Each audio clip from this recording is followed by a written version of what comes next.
లక్ష్యం కింద current bill zero bill రాను ఉంటే మండలాల పేరు నమోదు చేసుకోవాలి.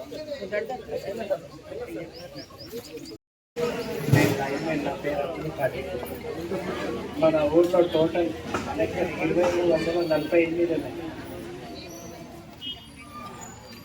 అందులో 31 ఏటీఎం కనెక్షన్స్.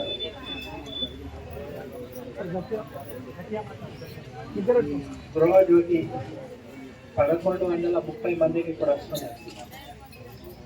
మిగతా కేటగిరీ 2 నాన్ స్లాబ్ అవి ఉన్నాయి మీటర్లు. మన ఊర్లో ట్రాన్స్ఫార్మర్ మొత్తం 154 ఉన్నాయి. ఇంకా ఎవరికైనా గృహజ్యోతి రాకపోతే మండల ఆఫీస్లో పోయి థ్యాంక్ యూ. క్యాండిడేట్స్ మాట్లాడతారు. బెనిఫిట్ పొందిన వాళ్ళు అయితే పేర్లు: గోర్త నర్సయ్య, కూర్ల కవిత, గడ్డతో లావణ్య, రొడ్డ కల్పన, సాదుల అంజమ్మ, పబ్బతి వెంకమ్మ, ముస్కు భారతి, సయ్యద్ రజియా బేగం,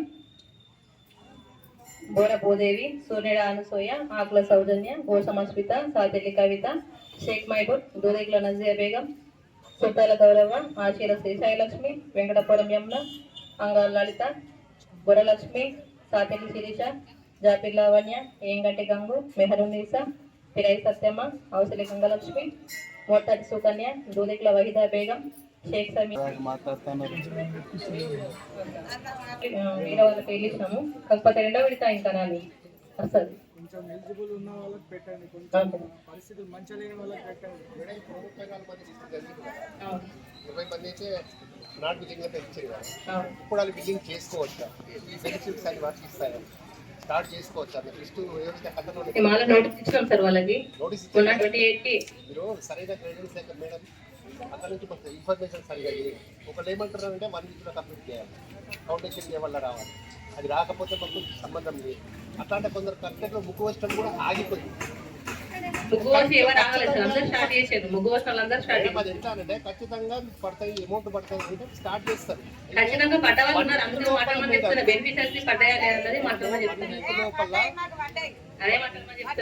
ఇప్పుడు మీకు బిల్డింగ్ ఇస్తున్నాం, ఈ 1 వీక్ లోపల ఫౌండేషన్ ఏమైనా కావాలంటే 1 వీక్ లోపల కాదు. అది చేసుకున్న తర్వాత అమౌంట్ వాళ్ళకి పడుతుందా లేకపోతే పడకపోవచ్చా? బేస్మెంట్ గ్రౌండింగ్ ఫోటో క్యాప్చర్ చేస్తే ప్రతి ఒక్కలో పడుతుంది. స్టార్ట్ చేసినట్టే పడుతుంది అమౌంట్. అయితే ఇన్ఫర్మేషన్ ఏమి ఇచ్చారంటే కంపల్సరీ ఫౌండేషన్ లెవెల్ పెట్టి మళ్ళీ ఇప్పటికే లేట్ అయిందని చెప్పేసి కలెక్టర్ మేడం మీటింగ్ పెట్టింది, స్టార్ట్ చేసుకోమని. ఇప్పుడు అది మనకు ఛాన్స్ ఉందా? ఇప్పుడు చేసుకోవడానికి ఛాన్స్ ఉందా? కట్టను పొయ్యని వాళ్ళకి ఏమన్నా ఉందా? పొయ్యని వాళ్ళకి లేదు. 20 మెంబర్స్ ఇప్పుడు పోయాలి. 20 మెంబర్స్ అందరికి నోటీస్ ఇచ్చినాం, ఆల్రెడీ రమ్మని చెప్పినాం, ఎవరు రెస్పాండ్ కాలేదు. అవును, పడతాయో పడయో అని చెప్పేసి రెస్పాన్స్ కాలేదు. పడతాయా పడయని కాదు, జీపీకి అడగాలి కదా. నోటీస్ ఇచ్చినాం కదా అందరికి, రద్దయిందని చెప్పేసి నోటీస్ ఇచ్చేసినాం అందరికి. నోటీస్ ఇచ్చారు కానీ 1 వీక్ లో కంప్లీట్ కాదనుకోని వాళ్ళు ఏంటంటే మీకు నాట్ బిల్డింగ్ నోటీస్ కంప్లీట్ కాకుండా సరే అని చెప్పిన ఒక 10 days 15 days అయినా సరే అని చెప్పలేదు. 1 వీక్ లోపల కంపల్సరీ ఫౌండేషన్ లెవెల్ అయితేనే మీకు అమౌంట్ పడుతుంది, లేకపోతే అమౌంట్ రాదు అని ఇన్ఫర్మేషన్ ఇస్తేనే దాదాపు దాంట్లో 10 మంది పోస్తారు ముక్కు. ఆ లెవెల్లో కాదనంటే మేస్త్రీలు ఎప్పుడు ఎవరు ముక్కు పోయేలేదు. దానికి ఇప్పుడు పోసుకుంటే నాడు బిల్డింగ్ ఇచ్చిన దానికి ఇప్పుడు బిల్డింగ్ మీరు ఇవ్వచ్చా? దానికి ఇప్పుడు ఆఫీసర్ ఎవరు సమాధానం చెప్తాం? ఇక్కడ ఎవరు మీరు రాసి పంపిస్తారా? మీరు అట్లా దాన్ని ఏమైనా చేయొచ్చా? 20 మంది నుంచి ఇప్పుడు 10 మంది ముక్కు వస్తుంటున్నారు. దానికి మీరు ఇప్పుడు రాసి పంపించచ్చా? నాడు బిల్డింగ్ ఇచ్చిన వాళ్ళు పంపించచ్చా?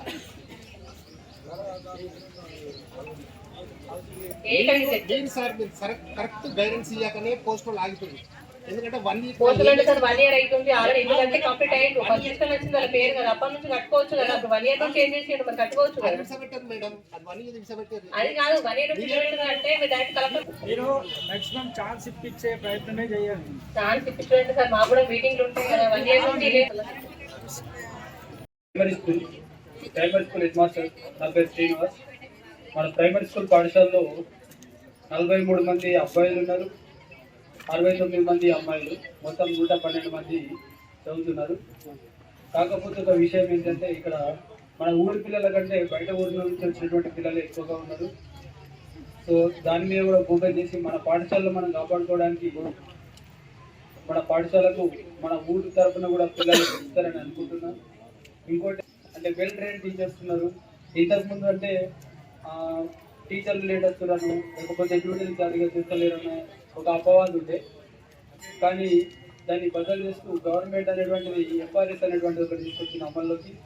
ఆ ఎఫ్ఆర్ఎస్ అనేటువంటిది ఏంటంటే ఖచ్చితంగా టీచర్ గ్రౌండ్ లెవెల్లో ఉన్నాడా లేదనేటువంటిది ఫోటో తీసి పొద్దున్నే మళ్ళీ చివరికి వెళ్ళేటప్పుడు కూడా ఫోటో పెట్టి కంపల్సరీగా డ్యూటీ చేయాల్సిన పరిస్థితి ఉంది. సో అందరు టీచర్లు కూడా చాలా న్యాయంగా విద్యను అందిస్తున్నారు. మరియు పాఠశాలకు కావాల్సినటువంటి సౌకర్యాలను కూడా అమ్మ ఆదర్శ పాఠశాల అనేటువంటి కార్యక్రమం ద్వారా ప్రతి తరగతి గదికి ఫ్యాన్లు, లైట్లు మరియు ఫర్నిచర్ అనేటువంటి ప్రభుత్వం సమకూర్చడం జరిగింది. చూసుకుంటూ మన పాఠశాల యొక్క స్ట్రెంత్ను పెంచుకుందామని కోరుకుంటున్నాం సార్. ఇంకోటి ఏంటంటే ప్రతి పిల్లవాడు ముఖ్యంగా ఇప్పుడు మనం బయట స్కూళ్ళలో పంపిస్తాం, నేను ప్రత్యేకంగా వేరే స్కూళ్ళలో అయినా కానీ, కాకపోతే వాళ్ళు ఏం చేస్తారంటే భయపెట్టడం వల్ల విద్యార్థుల యొక్క ఆరోగ్యం అనేటువంటి దెబ్బతింటుంది. వాడు రోజు స్కూల్కి పోతలేను అన్నాడు అంటే కారణం ఏంటి? స్కూల్కి ఏదో భయపడుతున్నాడు. కావాలంటే తెలుసుకోండి. ఎవరైతే పిల్లలు స్కూల్కి మేము పోతామని రెడీగా అయ్యి తొందరగానే పరిగెత్తుతుందంటే వాడికి స్కూల్లో భయం లేదు. అంటే భయం లేదంటే వాడు ఇష్టంతో నేర్చుకోవడానికి ఇష్టపడుతుంది. సో భయపడి చదువు నేర్చుకుంటే అది చాలా తక్కువ రోజులే గుర్తుంటుంది. సో వాళ్ళు ఇష్టంగా నేర్చుకునేటువంటిది జీవితం అంతా గుర్తుంటుంది. నేను ట్రైనింగ్ ఇస్తాను, కాకపోతే సందర్భం వచ్చింది కాబట్టి చెప్తున్నాను. పొలం కూడా కంటిన్యూస్ గా పొలమే కాకుండా కొంచెం వేరేది కూడా వేయడానికి తెలుసుకోండి. మేడం పొలంలో మాకు చౌడు ఉంటుంది, చౌడుకి ఇంకేమైనా డౌట్స్ ఉంటే అడగొచ్చండి. పంట నమోదు అయితే దయచేసి నా సిన్సియర్ రిక్వెస్ట్ మీ అందరికీ ఏంటంటే పంట నమోదు ఎవరు చేసుకోవట్లేదు. చాలా డిసప్పాయింటింగ్ విషయం, మీరు చాలా ఇబ్బంది పడుతున్నారు. నేను మొన్న కూడా పెట్టాను, ఎవరైతే మొక్కలు నమోదు చేసుకోలేదో వాళ్ళు చేసుకోమని చెప్పేసి. 2 నెలల నుంచి లేని రైతులందరూ మొన్న నాకు ఫోన్ చేసి చేయండి అన్నారు. మొన్నటి 6 గంటలకు సైట్ క్లోజ్ అయిపోయిందండి. నా చేతిలో ఉన్నంత వరకు నేను చేశాను. దయచేసి తప్పకుండా పంట నమోదు చేసుకోవాలి. అన్ని పంటలు 6 నెలలకు ఒకసారి అన్ని పంటలు నమోదు చేసుకోవాలి. ఇప్పుడు ప్రతిదీ డిజిటలైజేషన్ ఓకే అంటారు వ్యవసాయ రంగంలో అయితే. సో దయచేసి మహిళలకు నేను నా నుంచి విన్నపం ఏంటంటే చెప్పండి, మీ ఫ్యామిలీలో చెప్పండి, ఏదైతే పొలం భూములు ఉన్నాయో వాటికి కూడా ఎరువుల వాడకం సంవత్సరానికో లేదా 2 సంవత్సరాలు జీలు వేయంగానే జీలు వేస్తున్నాం కదా మేడం అని అంటారు. సేంద్రియ జీలు వేయగానే సేంద్రియ కార్బన్ పెరగదండి, అది బలం, మనకి బలం మాత్రమే. సేంద్రియ కార్బన్ అనేది సేంద్రియ పద్ధతుల ద్వారానే మనం ఇంప్రూవ్ చేసుకుంటూ పోవాలి. సో ఈ NMNF కింద రిజిస్టర్ అయిన ఎవరైతే రైతులు ఉంటారో వాళ్ళకి 3 సంవత్సరాల స్కీమ్ ఇది.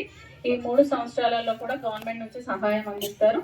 అది సబ్సిడీలో వేరే అంటే కొన్ని ప్రోడక్ట్స్ ఇస్తారు. ఆ ప్రోడక్ట్సే కాకుండా అమౌంట్ కూడా రైతుల సేంద్రియ వ్యవసాయ పద్ధతుల ద్వారా రిజిస్టర్ అయిన 125 మందికి అమౌంట్ జమ చేయడం జరుగుతుంది. ఇది ఒకటి.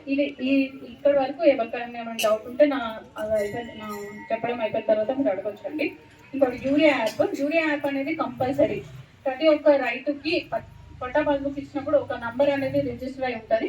ఆ నంబర్తో మీరు యూరియా యాప్ ఓపెన్ చేస్తే మీకు యూరియాకి సంబంధించిన డీటెయిల్స్ వస్తే అది కూడా నేను మన గ్రూప్లో పెట్టడం జరిగింది. ఒకవేళ ఏదైనా డౌట్ ఉంటే అడగచ్చు. కంపల్సరీ ఇక మీదట ఎవరైనా ఒక్క రైతైనా చిన్న రైతైనా సరే యూరియా యాప్తోనే బుకింగ్ అనేది జరుగుతుంది. పక్కకు తీసుకుంటాం మేము యూరియా యాప్ బుకింగ్ వద్దు అని అంటే అలా లేదండి. కంపల్సరీ యూరియా యాప్ అనేది బుకింగ్ చేసుకోవాల్సి వస్తుంది. ఇంకోటి మనం ఎప్పుడంటే ఇక్కడ సైడ్ మనకున్న అలవాటు ఏంటంటే పంట మార్పిడి అనేది చేస్తాం, కాకపోతే పొలంకి పంట మార్పిడి అనేది చేయం. వేల్పూర్ నుంచి నడుపుడ వచ్చే రోడ్డుకి right side left side water లేక చాలా మందికి పొలాలు అనేది ఖాళీ ఉంది. మీరు చాలా మందికి తెలుసు. లేదు మేడం మాకు ఒకటే సీజన్కి వస్తాయి నీళ్ళు, ఇంకో సీజన్కి రావని చెప్పేసి చెప్తున్నారు. వాళ్ళకి ఏంటంటే నేను ఇచ్చే సజెషన్ కుసుమ అనేది ఉంటుంది. కుసుమ గింజ చాలా తక్కువ, ఓన్లీ 3 తడిలే తడుస్తుంది. మనకి దిగుబడి మనకు బర్రెలు తినేస్తాయి కదా అన్న బాధ కూడా ఉంటుంది. దానికి ఆకులకు మొత్తం ముళ్ళు వచ్చేస్తాయి. కుసుమ గింజలు అంటారు. నూనె ఇప్పుడున్న కాలంలో ఏంటంటే కుసుమకున్న ఇంపార్టెన్స్ చాలా ఉంది. మనకు ఆయిల్, మనం గింజ నుంచి ఆయిల్ తీసి అమ్మితే కొన్ని వేల రూపాయలు వస్తాయి. మనకి ఏ చిన్న పని వచ్చినా పెద్ద పని వచ్చినా నాతో సాధ్యత మటుకు మీకు నెరవేరుస్తా. నేను మీ అందుబాటులో ముందుంటా. మీకు ఏ పని వచ్చినా ఎటువంటి అవసరం వచ్చినా నేను ముందుంటానని కోరుకుంటా. సెలవు తీసుకుంటాను. సభలు తీసుకుంటాను. ఇక్కడ 5 సెంటర్లు ఉంటాయి అంగన్వాడీ. అయితే గర్భవతులకు మేము సేవలు అందిస్తాం. గర్భిణీ అని తెలియగానే మా సెంటర్కి వచ్చి నమోదు చేసుకోవాలి. అంతా ఆన్లైన్ సిస్టమ్ వచ్చేసింది. ప్రతి గర్భవతి సెంటర్కి వచ్చి ఆన్లైన్ ద్వారా ఫోటో క్యాప్చర్ చేసుకొని నమోదు చేసుకోవాలి. ఆమె గర్భిణీ అని తెలిసిన నుంచి పడితే డెలివరీ అయి 6 సంవత్సరాల వరకు మా అంగన్వాడీలోనే సేవలు అందించడం జరుగుతుంది. అయితే అంగన్వాడీలో గర్భవతికి ఒక పూట భోజనము, సంపూర్ణ భోజనము, 200 ml పాలు, డైలీ ఒక గుడ్డు. ఇంతకు ముందు 30 రోజులు ఇస్తుంటిమి, ఇప్పుడు 30 రోజులు కాకుండా కేవలం వర్కింగ్ డేస్ లోనే ఇవ్వడం జరుగుతుంది. సండే ఎగ్ తీసేయడం జరిగింది.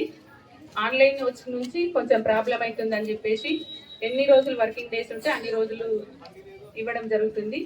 అయితే గర్భిణీలు భోజనానికి సెంటర్కి రాలేకపోతున్నారు, రోజు రావాలని అడుగుతున్నారు. సేమ్ ఇదే ప్రాబ్లం ఉంది.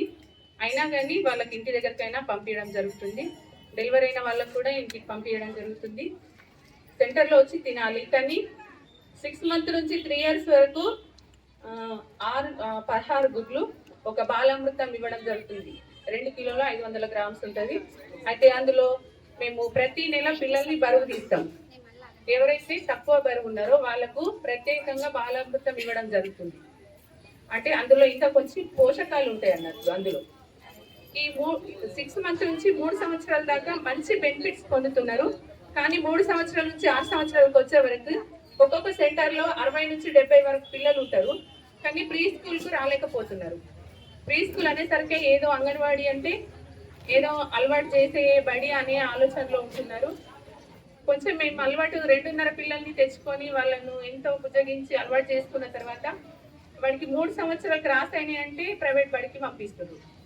మాకు గవర్నమెంట్ ఎన్ని బుక్స్ ఇస్తుందంటే మాకు ఉపాధ్యాయులకు ఏ రకంగా చెప్పాలి, ఏ సమయంలో ఏ పద్ధతిలో చెప్పాలి, పిల్లలకు ఎట్లా అలవాటు చేసుకోవాలి, వాళ్ళకు భాష ఎలా నేర్పించాలి అనేసి మాకు ఒంటి కూడా బడి ఉంటుండే. కాకపోతే ఇప్పుడు 9 గంటల నుంచి 4 గంటల వరకు మా బడి కూడా చేయడం జరిగింది ఎప్పటి నుంచో. అయితే అందులో ఎల్కేజీ బుక్స్ ఉన్నాయి.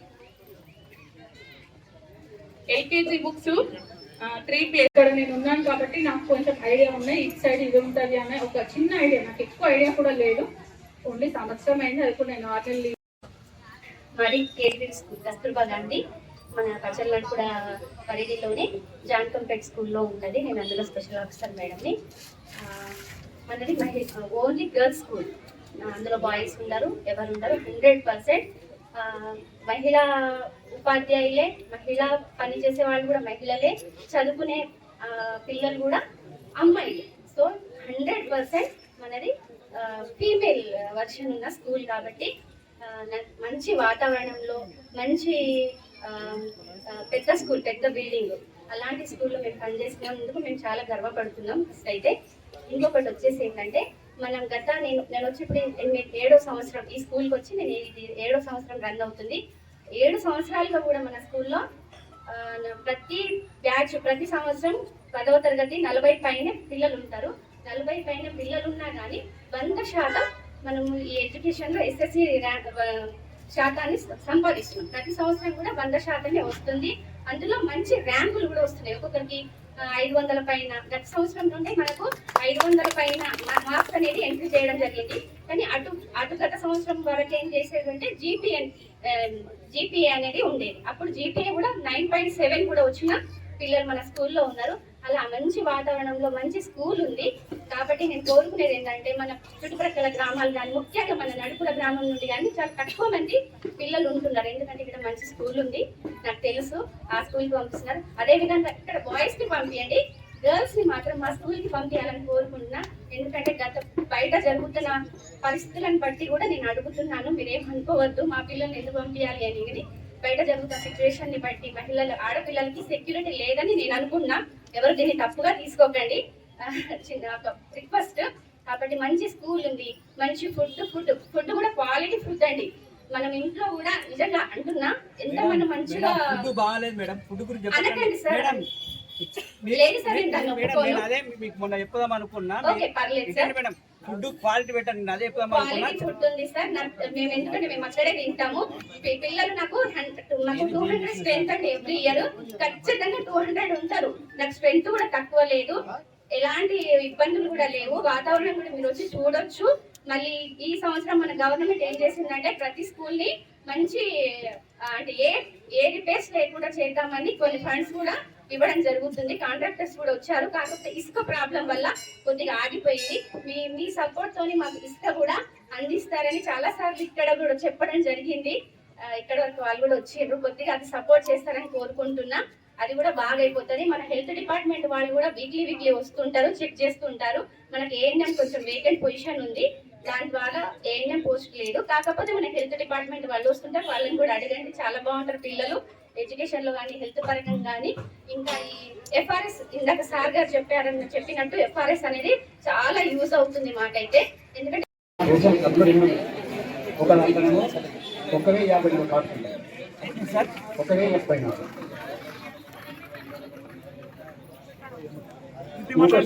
రెండవ స్టాప్ 6 అంతే అవుతుంది, 600 అంతే అవుతుంది. ఇంకా ఎవరైనా రేషన్ కార్డు రాకపోతే తీసుకోండి.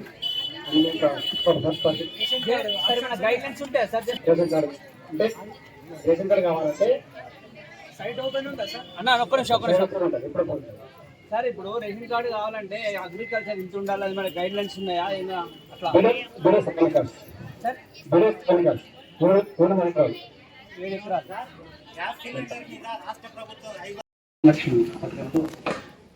25 సంవత్సరంలో మొత్తం 14 బెనిఫిషరీస్ వచ్చారు. దాంట్లో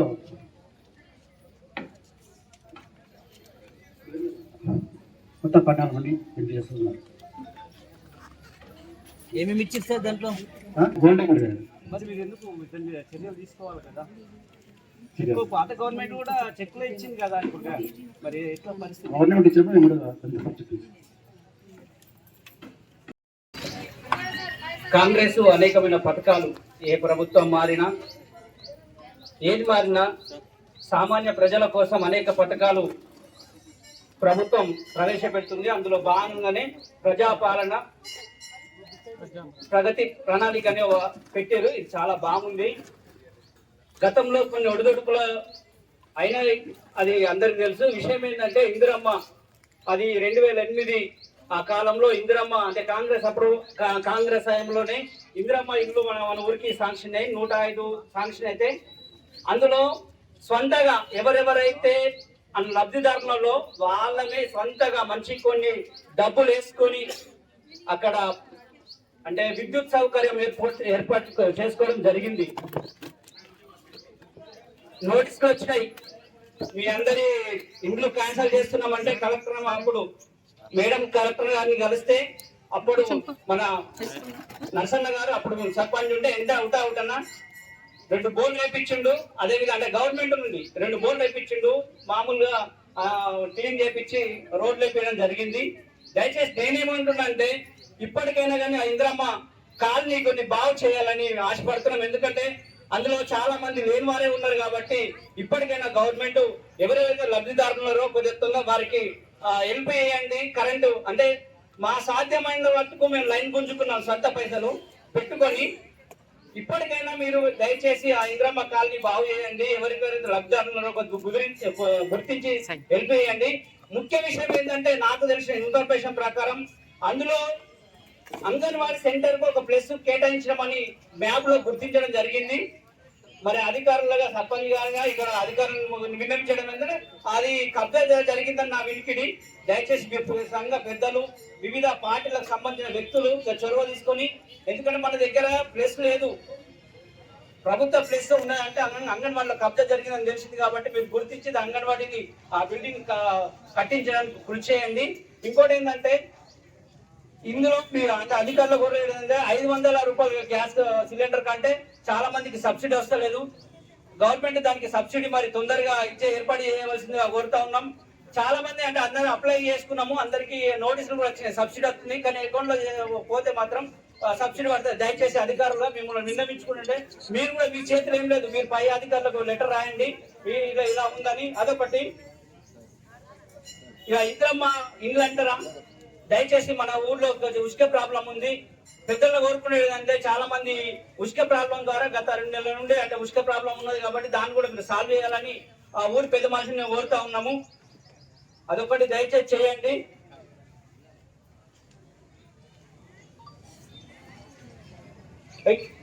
చేతి అంటే ఇప్పుడు పింఛన్లు అయితే పింఛన్లు కొద్దిగా చాలా మంది ఎలిజిబుల్ పర్సన్ కి పెట్టండి బ్రదర్స్. ఎందుకంటే చాలా మంది ఉన్నారు, వాళ్ళకి ఎలిజిబుల్ కాకుండా కానీ ఆధార్ కార్డులు అవి చేంజ్ చేసుకొని మరి ఉన్నారు కాబట్టి ముసలి వాళ్ళకు అంటే ఎలిజిబుల్ అయితే ఎవరెవరికి ఉన్నారో వాళ్ళకు పింఛన్ రావడం కాదు. అంటే గతంలో జరిగిన తప్పు ఇప్పటికి అధికారులు మేము వినియోగించండి. మీరు సర్టిఫికేట్ ఇస్తున్నారు, మీరు అట్లా సర్టిఫికేట్ ఇవ్వకండి. ఎందుకంటే మీ సర్టిఫికేట్ ఇస్తున్నారు కాబట్టి వాళ్ళు పింఛన్ అప్లై చేసుకుంటారు. అంటే 50 సంవత్సరాలు క్రాస్ 50 సంవత్సరాలు ఉన్న వాళ్ళకేమో పింఛన్ వస్తుంది. ఈ రోజు ముసలి వాళ్ళకు ఉన్న పెద్దలందరికీ అండ్ మహిళా సభ్యురాళ్ళకి అండ్ గ్రామ ప్రజలందరికీ నమస్కారం. అయితే మన గ్రామంలో 4 గ్రామ సంఘాలు ఉన్నాయి. దాంట్లో 117 చిన్న సంఘాలు ఉన్నాయి. దీంట్లో మన రీసెంట్గా ప్రభుత్వం ఏం చేసిందంటే ఎవరైతే వృద్ధులు ఉన్నారో గ్రామంలో వాళ్ళని కూడా సంఘాలలో చేర్పించాలని చెప్పేసి నేను చేర్చడంతో 9 సంఘాలు చేసినాం. దీంట్లో వికలాంగుల సంఘం ఒకటి ఉంది. కిషోర బాలికలు కూడా చేయాలని చెప్పేసి చెప్పడం జరిగింది. కానీ వాళ్ళకు ఇంకా అక్కడక్కడ హాస్టల్లో ఉన్నారని చెప్పేసి నేను చెప్పడంతో వాళ్ళకు సంఘాలు ఏర్పాటు చేయలేదు. కాకపోతే మెంబర్లను అయితే చేసి పెట్టేశాం, గ్రూప్ ఓపెన్ చేయలేదు. ఇక దీంట్లో ఎస్సీ సంఘాలు 30 సంఘాలు ఉన్నాయి, ఎస్టీ సంఘాలు లేవు, బీసీ సంఘాలు 90, మైనార్టీ సంఘాలు 5, ఓసీ సంఘాలు 2 మాత్రమే ఉన్నాయి. ఇంకా మిగిలిపోయిన మెంబర్స్ ఉన్నారు, వాళ్ళు చిన్న సంఘంలో చేరమని చెప్పేసానని కళాఖండిగా చెప్పడం వాళ్ళకి సంఘాలు చేయలేము. కాకపోతే వాళ్ళకు కూడా మోటివేషన్ చేస్తున్నాం. ఇంకా మన బ్యాంక్ లింకేజ్లో 54 సంఘాలకి 6 కోట్ల 10 లక్షలు. మా ఆశా కార్యకర్తలు 6 ఒక ఎమ్మెల్యేస్పీ మేడం ఉంటుంది, ఒక ఇద్దరం ఏజెంట్స్ ఉంటాం. నేను ఫస్ట్ ఏజెంట్, సెకండ్ ఏజెంట్ కూడా ఉంటుంది. మేము విలేజ్ ఏం చేస్తామంటే first village house to house survey ఇస్తాము. ఏఎన్సీలను రిజిస్ట్రేషన్ చేసుకుంటాము. ఏఎన్సీ అంటే గర్భవతులను రిజిస్ట్రేషన్ చేసుకుంటాము. ఎర్లీగా ఏఎన్సీ రిజిస్ట్రేషన్ చేసుకుంటే వాళ్ళకు అంగన్వాడీ సెంటర్లో ఫుడ్ ఇస్తారు. మరియు ఈ ఏఎన్సీలందరినీ గవర్నమెంట్ హాస్పిటల్కు డెలివరీకి మోటివేషన్ చేస్తాము. కంపల్సరీ గవర్నమెంట్ హాస్పిటల్లోనే డెలివరీ కావాలని. మన నడుకుడ గ్రామంలో అసలు గవర్నమెంట్ డెలివరీసే అయితే లేవు. ప్రతిసారి మీటింగ్లో మేము పిచ్చవాడు అవుతుంది డెలివరీస్ లేక. కనుక కొంచెం గవర్నమెంట్ హాస్పిటల్లోనే డెలివరీ కండి.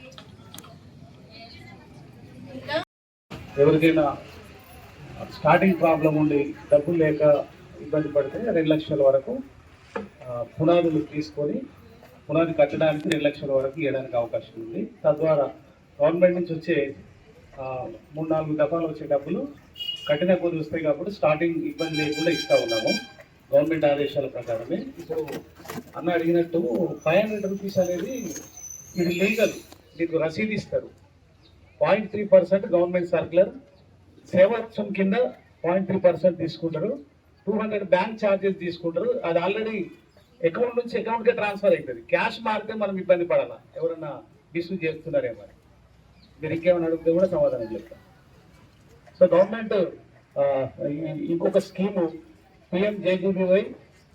సో 436 రూపాయలు, PMJBY 20 రూపాయలు, మొత్తం 456 రూపాయలు కడితే ప్రతి నెల మేలో బ్యాంకులో అకౌంట్ ఉన్న ప్రతి వారికి మనం ఒక అప్లికేషన్ ఫామ్ ఇచ్చేస్తే ఆయన దగ్గర ఉంటుంది, బ్యాంక్ మేనేజర్ దగ్గర పోయి మేము ఈ స్కీమ్లో జాయిన్ అవుతామంటే 456 రూపాయలు మన అకౌంట్ నుంచి డెబిట్ అవుతుంది ఆ అకౌంట్కి. సో సంవత్సరం అంతా సెక్యూరిటీ ఉంటుంది. 2 లక్షల రూపాయల వరకు నార్మల్ అయినా యాక్సిడెంటల్ అయినా 2 లక్షల రూపాయల వరకు బెనిఫిట్ ఉన్నది. తప్పనిసరిగా అకౌంట్ ఉన్న ప్రతి హోల్డర్, పురుషులు కానీ స్త్రీలు కానీ ఎవరైనా బ్యాంక్లో మరి స్కీమ్ కింద మీరు అప్లై చేయాల్సిందిగా రిక్వెస్ట్ చేస్తాము. ఎందుకంటే ఎప్పుడు ఏం జరిగేది తెలియదు, కొద్దిగా కుటుంబానికి సేఫ్ సైడ్ ఉంటుంది. ఇందాక మేడం చెప్పింది ఇన్సూరెన్స్ సంబంధించి కాంగ్రెస్ గవర్నమెంట్ వచ్చినాక లోన్ బీమా, యాక్సిడెంటల్ బీమా కింద వారు ప్రీమియం చెల్లిస్తూ ఉన్నారు. 2 లక్షల వరకు లోన్ బీమా మాఫీ ఉంటుంది. అంటే ఎల్ఐసిలో టైప్ చేసిరు, వారే చెల్లిస్తారు. అట్లా మన గ్రామంలో 3 చనిపోతే 3,30,000 రూపాయలు ఇవ్వడం జరిగింది. ఇంకా ఇద్దరి డబ్బులు వస్తాయి. ఇది మంచి స్కీము. అంటే ఆ కుటుంబానికి భారం పడకుండా, మంచి చెడు జరిగితే గ్రూప్కి ఇబ్బంది కాకుండా సో గ్రూప్ కొనసాగేటట్టు గవర్నమెంట్ నిర్ణయం తీసుకున్నది. అదేవిధంగా అదే క్యాండిడేట్కు ఏమన్నా మంచి చెడు జరిగి యాక్సిడెంట్ కానీ, పాము కాటు కానీ, కరెంట్ షాక్ కానీ అట్లా ఏమన్నా జరిగితే 10 లక్షల వరకు గవర్నమెంట్ మరి ఇన్సూరెన్స్ చెల్లిస్తుంది. ఇది చాలా మంచి స్కీమ్. దీన్ని టోటల్ ప్రీమియం గవర్నమెంటే కడుతుంది, టోటల్ ప్రీమియం. కాబట్టి సో ఈ మంచి స్కీమ్స్ అందరూ దీంట్లో ఈ మహిళా సంఘంలో ప్రతి ఒక్కరికి వర్తిస్తాయి. దీంట్లో ఖచ్చితంగా అప్లికేషన్ పెట్టుకోవాల్సింది ఏమీ లేదు. కాబట్టి ఈ బ్యాంకుకు సంబంధించిన అయితే తప్పనిసరిగా అప్లికేషన్ పెట్టుకోండి. మరి PMFME కింద Pradhan Mantri formalisation of micro food processing enterprises కింద మనము 35% సబ్సిడీతో ఫుడ్ ప్రాసెసింగ్ సంబంధించిన విషయాలు ఇప్పుడు మన ఊర్లో ఆయన పేరేం కొనిచ్చింది సత్యం. సో వారికి పసుపు ఉడకబెట్టే విషయం ఇచ్చినాము. 35% సబ్సిడీ ఉంటుంది ఇండస్ట్రియల్ కింద. అట్లాంటి ఇంకెవరన్నా అప్లై చేసుకుంటే కూడా ఇవ్వడానికి అవకాశం ఉంటుంది. Thank you sir, thank you అనండి. రాని వాళ్ళకి వాళ్ళ కర్మ, మనం ఏం చేయలేదు. వచ్చిన వాళ్ళే మీరు రికార్డ్ అయింది. అవును, వచ్చిన వాళ్ళే కంపల్సరీ రికార్డ్ అయింది. కాకపోతే ఏంటంటే ఇక్కడ ఒక చిన్న ఇబ్బంది ఉంటుంది. వర్షాకాలం మీకు నమోదు చేసిన ఒకవేళ